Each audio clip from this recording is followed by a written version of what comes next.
पढ़ा अखबार में कि सिंध के पीपल्स पार्टी के एक रहनुमा कह रहे हैं कि सूबा सिंध का सबसे बड़ा हिस्सा कराची में खर्च होता है। अब ऐसे में झूठ कहूं या सच कहूं, आप बताइए ईमानदारी से, ये झूठ है या सच है?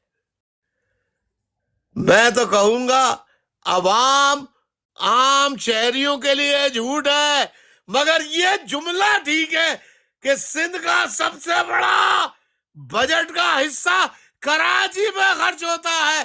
कराची पे नहीं, कराची में मौजूद डिफेंस के एक बंगले बिलावल हाउस पर खर्च होता है। जी जनाब, आगे बढ़िए मुस्तफा जमान। इलाकों में आपने कौन से इलाकों को पेरिस बना दिया? पेरिस तो कुजा, क्या वहां स्कूल और अस्पताल कायम किए?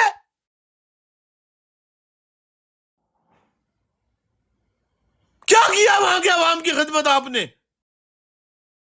पीपल्स पार्टी वाले इसका जवाब दें। जी मुस्तफा जमान।